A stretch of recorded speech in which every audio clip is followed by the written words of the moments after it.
Hola, hoy vamos a hacer una introducción a la cinemática, el tema o campo de la física que estudia el movimiento o las trayectorias de los cuerpos.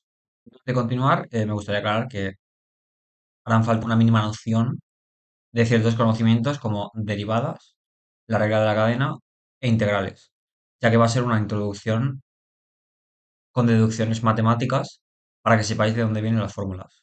También cabe aclarar que va a ser una introducción de las fórmulas y no de la cinemática como tal. Simplemente os voy a decir de dónde vienen las fórmulas y el por qué. Ya está. Una vez aclarado esto, empecemos. Lo primero es definir el tipo de sistemas que, va, que van a abarcar las herramientas que os voy a dar en este vídeo. En este vídeo os voy a dar herramientas para sistemas en los que la aceleración es constante. Es decir, la derivada de la aceleración respecto del tiempo es cero. Para empezar, vamos a igualar aceleración con la aceleración. Es bastante obvio, pero ahora veréis por qué. Si tomamos integrales de los dos lados, se nos queda lo siguiente. Como hemos dicho que la aceleración no depende del tiempo, la podemos sacar porque es una constante respecto del tiempo y se nos quedaría a por la integral de dt, que es aceleración por tiempo. Eso tampoco lo he aclarado, sería t y c0, pero en este caso vamos a asumir que c0 es cero para no estar todo el rato escribiendo delta t, que es lo que se suele denotar. Definiremos la velocidad, que depende del tiempo, como la integral de la aceleración respecto del tiempo. Por lo tanto, esto es la velocidad. Entonces nos queda que la velocidad es igual a aceleración por tiempo. La fórmula que todos conocemos. Pero queda añadir la constante de integración. Importante. Más c. ¿Qué ocurre? Si decimos que t es igual a cero, entonces v de cero es igual a, esto es a c0, se nos queda que v de cero es c. Entonces vamos a definir c como v de cero, por ponerle un nombre. Que bueno, esto si se hacen experimentos ya nos daremos cuenta de que es el valor inicial de la velocidad. Entonces se nos queda lo siguiente. La velocidad es igual a la aceleración por el tiempo más v0. Ahora si volvemos a integrar, la integral de la velocidad respecto del tiempo es igual a la integral de la aceleración por el tiempo más v0 dt. Ahora vamos a definir lo siguiente. X es igual a la integral de la velocidad respecto del tiempo. Por lo tanto, se nos queda lo siguiente. X es igual a, aquí la aceleración volvería a salir, se nos quedaría la integral de t, que es t cuadrado. Por lo tanto, se nos queda aceleración por t al cuadrado partido 2, más v0, que saldría también por t, más otra constante. Y ahora vamos a hacer lo mismo de antes. Si t es igual a 0, entonces x de 0 es igual a c. Por lo tanto, vamos a definir a c como x0. Que luego si hacemos experimentos nos daremos cuenta que es el valor inicial de la oposición. Entonces se nos queda la famosa fórmula x igual a x0 más v0 por t más aceleración partido 2 por t al cuadrado. Y vuelvo a remarcar que la aceleración es constante. Ahora vamos a continuar con las componentes intrínsecas de la aceleración. Esta fórmula, que la primera vez que nos la cuentan, nos suena a brujería, pero no es tan brujería. Es regla de la cadena y ya está. Bien, si tenemos una partícula que hace una trayectoria tal que así, por ejemplo, y tiene una velocidad v, tal que así, y tiene una aceleración, digamos, así, por ejemplo, vamos a descomponer esta aceleración de una manera un poco contraintuitiva, pero bueno, vamos a ello.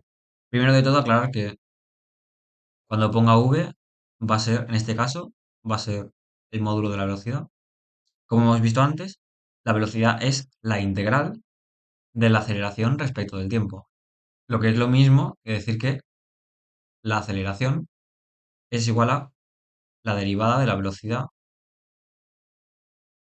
respecto del tiempo. Notad que en este caso he puesto vectores, porque nos interesan los vectores. En este caso, ¿qué ocurre? Como bien sabréis, podemos descomponer un vector por el vector director de módulo 1, es decir, cogemos el vector, lo dividimos entre su módulo, nos da un vector que tendrá longitud 1 y nos apuntará en la misma dirección que el vector. Y luego multiplicarlo por su módulo. En este caso, si hacemos eso, se nos quedará la derivada respecto del tiempo de el módulo de la velocidad por la dirección de la velocidad, que la denoto con el vector e, porque me apetece. Y esto es lo mismo si aplicamos la regla de la cadena, que la derivada de la primera, que es de v de t, por la segunda, más la primera por la derivada de la segunda. Simplemente he aplicado la regla de la cadena. No he hecho nada más. Y ahora vamos a hacer lo siguiente. Vamos a llamar momentáneamente a esto A1 y a esto A2, por llamarlo de alguna manera. ¿Qué ocurre? Si nos vamos al dibujo, veremos que el vector v tiene el mismo módulo que este término. O dicho de otra manera, este término tiene el mismo la misma dirección y sentido que este vector. Por lo tanto, este vector A1 será algo así. Ahora veréis por qué lo hago con esta longitud. ¿Qué ocurre? Luego tenemos este vector raro, porque ¿para qué mentir? Es raro, porque es la derivada de un vector. ¿Esto qué narices es? Claro, a ver, si nos ponemos ahí filosóficos, ignoramos el módulo, nos está diciendo la derivada del vector. Y el vector que nos indica la dirección. Es decir, hacia dónde empieza a moverse. Por ejemplo, si estamos moviéndonos hacia adelante y nos vamos a mover hacia la izquierda, este vector nos indicaría hacia la izquierda. Y si nos vamos a mover hacia la derecha, pues nos indicaría hacia la derecha. Por lo tanto, en este caso, como el vector va hacia la derecha, porque si esto es recto, la derecha sería esto, hacia abajo, el vector sería así. ¿Y qué ocurre? Diréis, este se lo acaba de inventar. Pues no, tiene todo el sentido del mundo porque si veis, hemos definido que la aceleración es igual a esto más esto.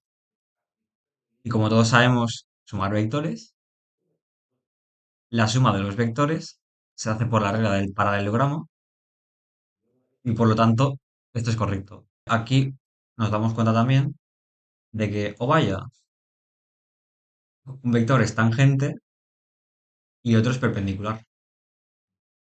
Pues por eso le pusieron a este aceleración tangencial y a este aceleración normal. Normal es perpendicular. Ahora vamos a hablar de la trayectoria del movimiento circular. Si tenemos una trayectoria tal que así, esa es la trayectoria, con un ángulo, un radio de curvatura, ρ. Importante aclarar, estamos hablando en el caso diferencial, es decir, aunque veáis esto que tenga longitud, en realidad esto es muy pequeño. Por ejemplo, así, sería una aproximación más precisa, pero si no, no se vería nada. Entonces, imaginaos que este ángulo es súper pequeño y por lo tanto esto es súper pequeño. Como estamos en un caso extremo, podemos decir que el ángulo es 90.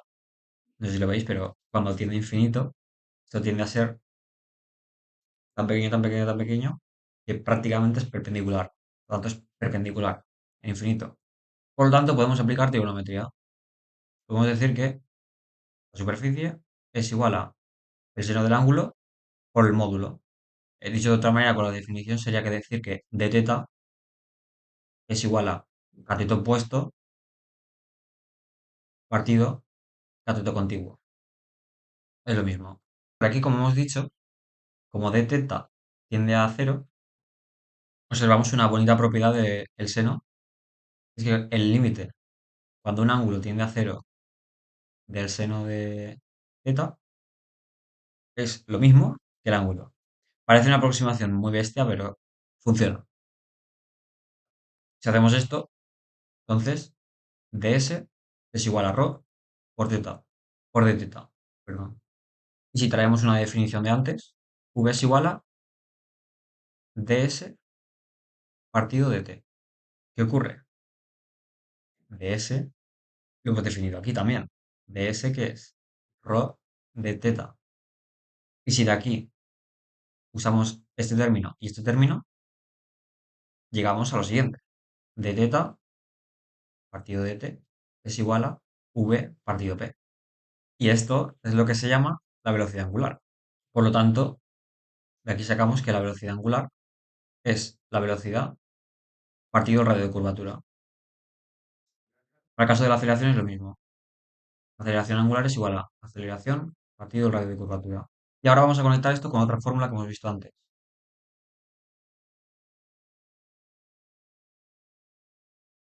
Acordaos que aquí hemos definido que esto es la aceleración tangencial y esta es la aceleración normal. Cuenta que la derivada del vector e de t se puede reescribir como ps partido dt por el vector director. Y este vector hemos dicho que es normal. Por lo tanto, hemos transformado la derivada en eso, es normal. Y ahora nos damos cuenta de que esto es igual a dθ dt, que como he dicho antes, por el vector de antes. Sería por el radio de curvatura, como hemos dicho antes. Pero ¿qué ocurre? Aquí el radio es 1 porque es un vector normal. Por lo tanto, si sustituimos esto por lo que hemos dicho que es, se nos queda v partido ρ por el vector normal. Y si lo sustituimos aquí, llegaremos aquí a la aceleración normal, que es la velocidad al cuadrado partido el radio de curvatura.